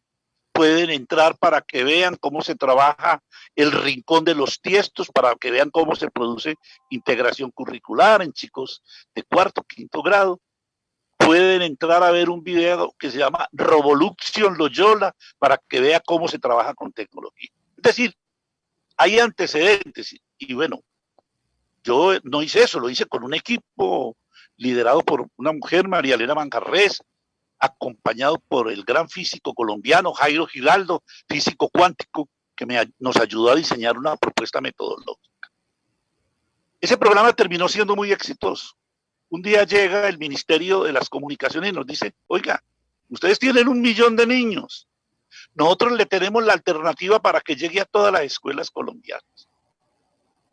Vamos, ya ese es el contenido ideal, todo el mundo lo valora. Entonces ahora vamos a pasarlo a lo virtual. Entonces, me fui a escucharles la propuesta con el equipo, nos fuimos 8 o 10 del equipo. La propuesta de ellos era esta, para que, ojo, porque aquí va a comenzar la discusión dura con la tecnología. Ellos nos dicen, ustedes tienen el contenido, nosotros tenemos la conectividad. El Ministerio de Educación tiene un programa que se llama Computadores para Educar, en donde tiene los aparatos. nosotros les podemos garantizar el soporte. ¿Listo? Vamos a meter los contenidos en eso. Entonces yo le dije, un minuto. Es que ustedes son ingenieros. Ustedes están pensando con pensamiento computacional. Yo soy primero educador y educador popular. Lo que ustedes me están proponiendo es una ferretería. Porque el sistema cultural, ¿qué es lo virtual? ¿Qué es lo digital? Uno, es un sistema de lenguajes soportado en un nuevo lenguaje, el digital. Dos, es un sistema cultural de objetos tecnológicos propios de la tercera y la cuarta revolución. Cuatro, crea nuevas realidades, por ejemplo, las imágenes y la virtualidad, así como el texto escrito, no es el lenguaje escrito, es solo el soporte, la imagen y la virtualidad es el soporte. 5, esto construye un nuevo sistema de relaciones sociales. Y ese sistema de relaciones sociales organiza culturalmente la sociedad. Y 6, es necesario construir un sistema de mediaciones pedagógicas desde la concepción pedagógica que tengan las personas para que eso funcione. Esto armó un debate, no les cuento, por ahí está escrito algunas de esas cosas, está escrito en mi último libro, Educaciones y Escuelas en la Cuarta Revolución Industrial, donde ustedes van a encontrar en el cuarto capítulo un montón de experiencias que se vienen haciendo en América Latina, que esto no es solo teoría, porque es que algunos hablan de la educación popular como teoría, no, este libro es un poco muestra todo eso. Entonces, miren el asunto. Ahí tienen el primer problema. El primer problema es cómo estamos entendiendo la tecnología. Y se los coloco como ferretería. Otro día hablamos de lo que yo llamo cómo se organiza el sándwich, porque voy a pasar a la educación popular. Porque es que yo veo preguntas en donde todavía pareciera que la educación popular es una cosa que se hace con los pobres, es una cosa que se hace por allá con unos grupos. No, hoy la educación popular es una propuesta educativa y pedagógica para toda la sociedad, para todas las educaciones. Nosotros estamos en Colombia, la movilización social por la educación, conmemorando los 100 años del nacimiento de Freire. Llevamos tres procesos, 3 foros internacionales. El primero, un foro de 100 años de Freire, la educación popular como parte del pensamiento pedagógico latinoamericano. La segunda, la educación popular en los ámbitos de universidad. Vamos para la tercera, la universidad popular en los ámbitos de escuela. Entonces, me parece que ahí también tenemos que desaprender la idea de educación popular que estamos utilizando. Y entonces, ¿cuándo nos viene para cerrar lo de la pandemia? Entonces, la educación popular tiene una historia desde Simón Rodríguez. 2, tiene una epistemologías del sur, construidos desde las cosmogonías propias. 3, tiene una mirada ética desde la diversidad. 4, tiene una propuesta pedagógica. Y los invito a que la revisen. Esa propuesta pedagógica tiene 4 procesos que no son lineales. 1, diálogo de saberes para construir intraculturalidad. La reflexión anterior, si yo no tengo proyecto, ¿de qué voy a ir a hablar? El diálogo de saberes es para producir intraculturalidad, es decir, ¿con qué paquete voy al mundo a pelear? 2, confrontación de saberes. No todo lo que se dice es, porque la educación es un campo en disputa, y yo enseño contenidos en disputa, y desarrollo metodologías en disputa. ¿Y qué hace la confrontación de saberes? Interculturalidad. 3, negociación cultural. No todo discurso me sirve así suene progresista, porque la educación popular está pensada para transformar el mundo, transformar la vida de las personas que existen. En el sentido de Freire, la educación por sí sola no cambia la sociedad, cambia a las personas que van a transformar el mundo. Esa frase es bellísima y parece que no la entendiéramos. Y para eso yo hago negociación cultural. Por eso yo no voy con todo el mundo. Por eso me diferencio. Y por eso tengo disputa, porque construyo argumentos para diferenciar. Pero 4, construye los comunes para generar esas dinámicas. Y hay una cosa que es fundamental, me salto varias cosas, porque está lo de la investigación, etcétera, es que la educación popular ha desarrollado unos ámbitos propios en los cuales esos principios pedagógicos se aplican no como receta, sino de acuerdo al ámbito en el que estoy. Y son 7 ámbitos. Primer ámbito de individuación. Nos podríamos haber quedado en eso, porque la pandemia mostró que no estábamos trabajando la individuación. Yo he tenido debates con gente que dice, es que la pandemia me quitó la educación popular porque me quitó la calle. No, no, no. La pandemia lo que le está diciendo es, oiga, hay un mundo interior, olvidamos el mundo interior, olvidamos el tiempo interior, olvidamos las relaciones sociales básicas, olvidamos el cuidado, olvidamos las emociones, esto que nos están preguntando, porque ahora como las volvieron unos principios de la psicología norteamericana, entonces ahora sí hay permiso para hablar de las emociones, pero la educación popular está hablando de individuación hace mucho tiempo. Segundo ámbito, de participación en procesos de socialización. 3, vinculación a lo público. 4, articulación con movimientos. 5, participación en gobiernos. No solo progresistas, yo participé en un gobierno y trabajé con eso hasta que me dijeron hay que hacer el STEM. Y yo me fui, este ejemplo que les colocaba ahora del programa Ondas. 6, participación en procesos de masividad, que tiene que ver con la diferenciación entre el mundo analógico y el digital. Y 7, construcción de propuestas desde las tecnologías de estos tiempos. Ahí están. Cojan las 2 puntas. Los tenemos olvidados.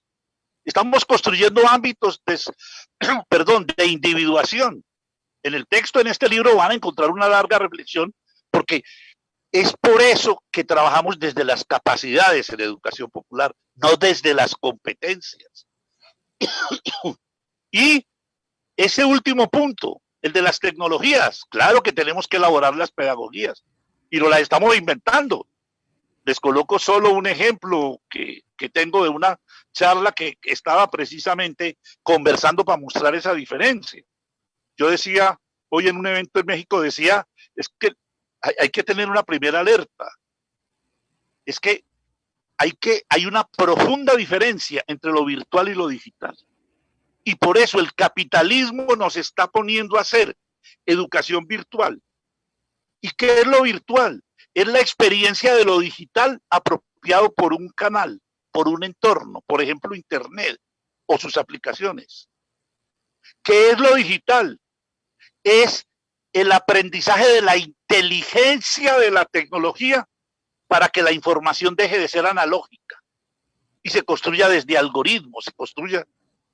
Entonces, cuando a mí me dicen que me van a enseñar a manejar aparatos, me van a formar como ferretero. Es necesario una alfabetización digital, porque la alfabetización digital me permite construir desde el lenguaje y me permite construir cultura.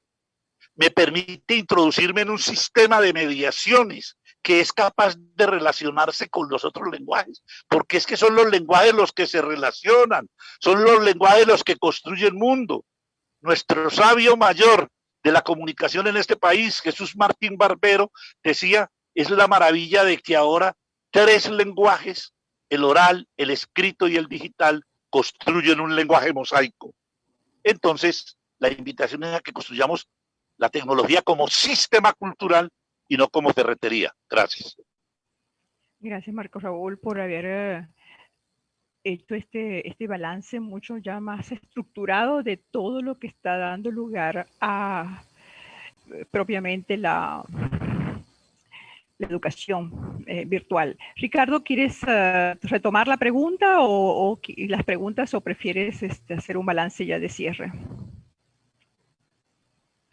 Bueno, ambos, muy sintéticamente, muy brevemente, retomando un poco, ¿no? la pregunta sobre el afecto, que creo que es una emoción y una relación que frecuentemente los sistemas educativos han olvidado.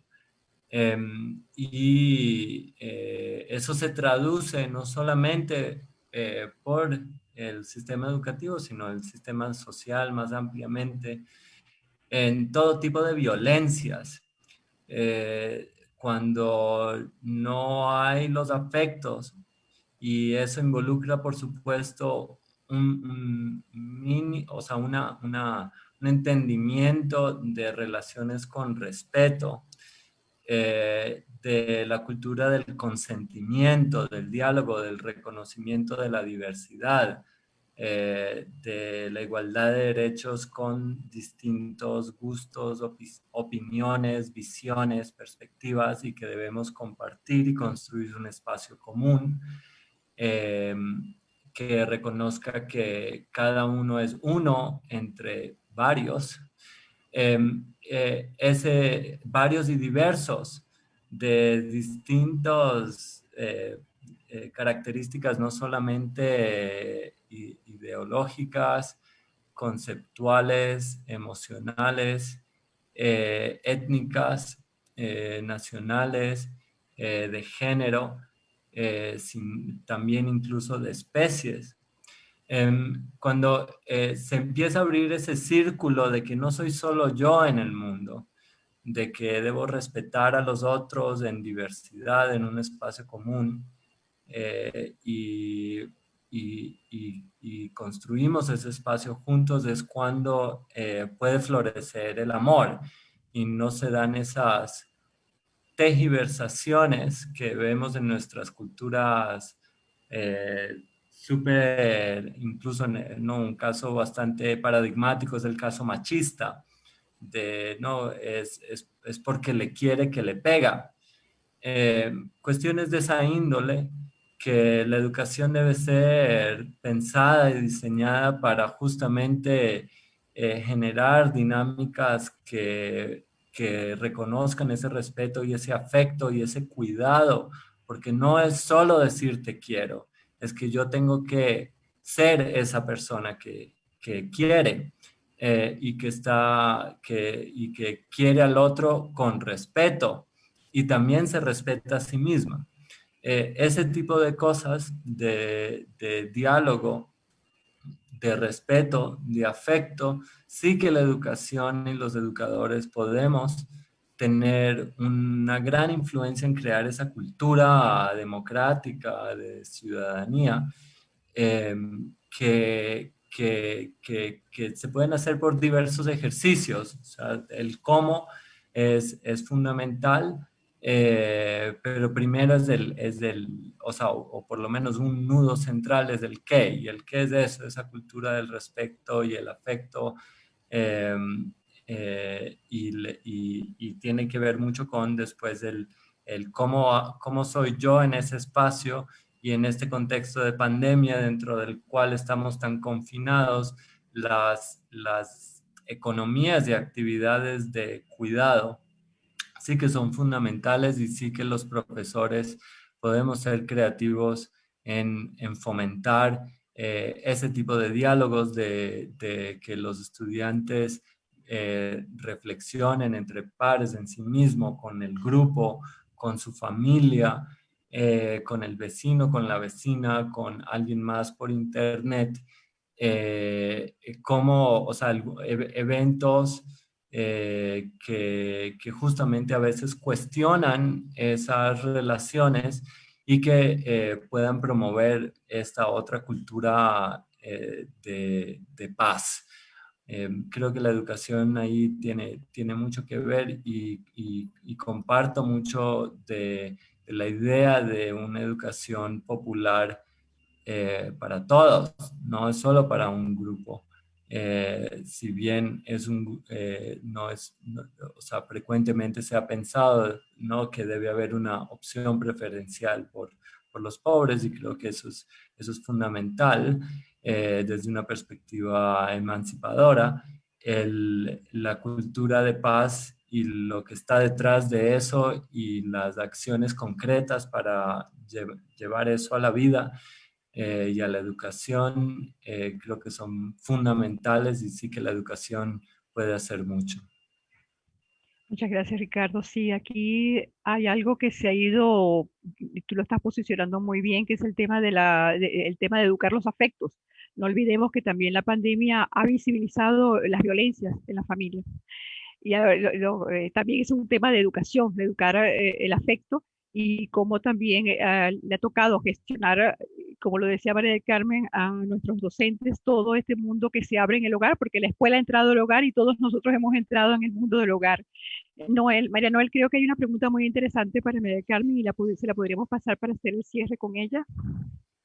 Sí, justamente creo que va dirigida a María del Carmen, y es un poco más desde el ámbito, como decía, en terreno, ¿no? Tal vez más desde el aula, desde los centros educativos, ¿no? Se cuestionan, ¿la virtualidad es accesible para todos? Y dice, ¿qué estrategias utilizan los maestros para los que no tienen acceso a la virtualidad? Especialmente para los más vulnerables, que escasamente tienen acceso a un celular, y los que en absoluto no pueden acceder a estos medios. Es muy importante, por lo tanto, qué atención les podemos brindar a nuestros educandos en el acompañamiento académico, en la parte ontológica, sus necesidades, desde la virtualidad, en una formación integral. Bueno, justamente, ¿no? Para cómo podemos atender a estos estudiantes que no tienen este acceso, ¿no? A lo virtual. ¿Qué estrategias podemos implementar para esta atención integral a esos estudiantes en el contexto en el que estamos? Te doy la palabra.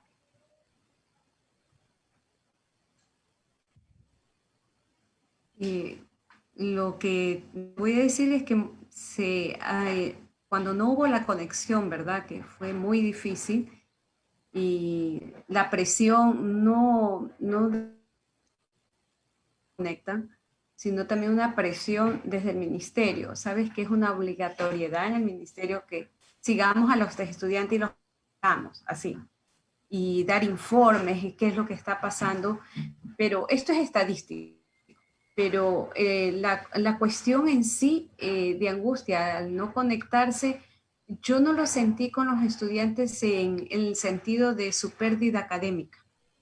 Yo sentí de los estudiantes su pérdida de relación con el otro, con la otra, y a nivel de padres de familia está perdiendo el año. Muchos docentes, ¿no? Una compañera en especial veía que se dirigía a casas a agrupar cercanamente, y yo decía, estás arriesgándote, me dice, sí, pero no los puedo dejar solos. Esta buena voluntad, este buen accionar, yo digo, tiene que ir acompañando con esa claridad de cómo me acerco al otro en esta liberación. En educación popular, aparte de lo que dijo Marcos Raúl, digo que en educación popular también se dan dos líneas, ¿no? En la educación que me libera, me hace ver que estoy explotado ante un sistema, que no tengo acceso ahora a muchos recursos que tienen otros, y también me hace ver en qué medida domino al otro por la subsistencia, ¿no? Entonces, tiene que liberarme de dominar y de ser dominado. Entonces, en estudiantes, nuestra conexión fue aprovechando espacios. Sabes que tuvimos que hacer inclusive horarios de ver a qué hora me podía atender, cómo me podía conectar. Los docentes y las docentes nos vimos en un horario tan diverso, porque para colmo había la prohibición de sábado y domingo. No puedes conectarte sábado y domingo, tienes que dejar descansar a las familias sábado y domingo. Y nosotros al inicio lo hacíamos en fines de semana porque era la única forma en que los veíamos. Entonces tocó trasladarse hasta las casas, abrir las instituciones educativas para poder tener contacto. Pero creo que no se trata solo de entregar insumos como los textos, como algunas raciones de alimentos que eran los refrigerios. No se trata de eso. Yo digo que se tenía que tratar y que se tiene que hacer es un plan de acercamiento. Lo de la violencia que vivimos en la pandemia con madres de familia, con las mujeres, fue enorme, fue enorme. Y ahora se está trabajando, desde el ministerio nos mandaron fichas para trabajar contra la violencia, unas fichas.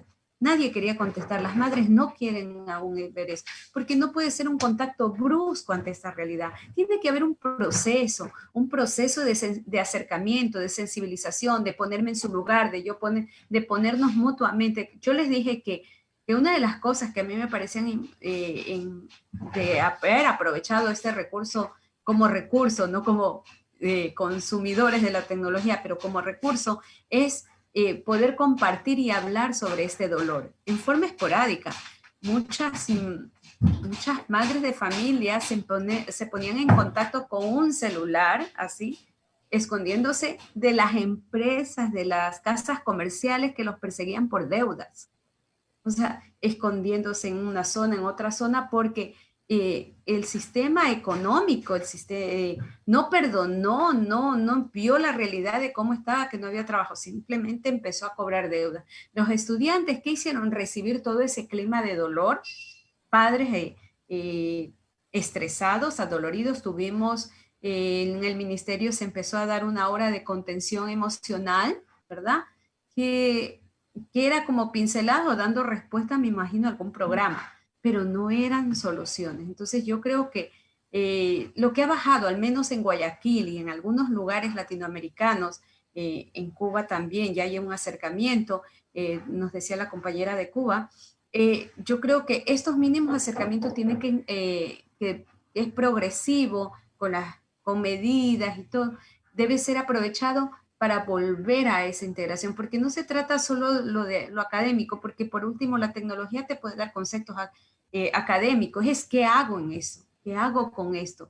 Entonces creo yo que es más crítico no tener el contacto para ir desarrollándonos en un pensamiento crítico, un pensamiento creativo y respetando esos procesos de curiosidad de estudiantes desde la edad inicial hasta más adelante, para poder trabajar lo de los valores, ¿no? La empatía, la solidaridad, el feminismo, porque en este proceso las más golpeadas hemos sido las mujeres en esta pandemia, porque fue donde con mucho dolor vimos niñas asesinadas, violadas. Un padre en un colegio de aquí, de mi zona, un padre de familia envenenó a sus 4 hijos porque no tenía para comer. La niña se comunicaba con la maestra diciendo que notaba al papá algo raro, pero la maestra no intuía nada más porque son horas, porque para colmo tenemos una hora, porque no tenemos el Zoom gratis es menos, 40 minutos, entonces se te acorta todos esos recursos. Y cuando se vio y salió esto, la que primero fue llamada a pedirle explicaciones fue la docente. Porque la docente ella tenía que haber visto, intuido que algo pasaba. Esa docente también tenía un dolor. No intuyó. No, pero ¿cómo somos castigados docentes, familias? Esta clase más vulnerable porque en el lado más flojo se rompe la cuerda, ¿verdad? Y en educación somos las y los docentes. Entonces, creo yo que este contacto con estudiantes, si va a ser progresivo, pienso yo que son oportunidades. También no dejar la tecnología, como dijo Raúl, es un recurso, no es la solución, pero cómo vamos acercándonos nuevamente que por medio de todo eso que presentan, también el sistema, ir arañando para hacer de eso una educación liberadora. Lo de los proyectos que dice Ricardo, Marcos, Raúl, es obligatorio en toda institución educativa presentar un proyecto pedagógico.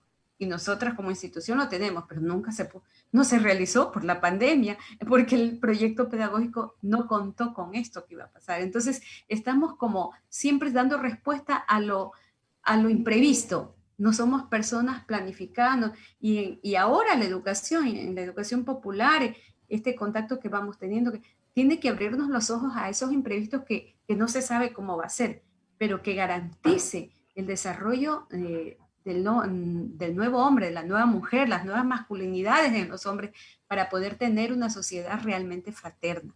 Entonces, yo creo que más bien es invitarnos a replantearnos, a unirnos, a conversar, a ir en esa búsqueda de soluciones, porque la educación la construimos todos, y en especial los que estamos inmersos y estamos haciendo esa educación, porque las cosas no podemos seguir aceptándolas desde afuera, desde el poder, desde unas ideologías adversas, porque dentro de nuestra educación también tenemos personas de nuestro pueblo, de nuestros padres de familia, que también se resisten a cambios y prefieren eso.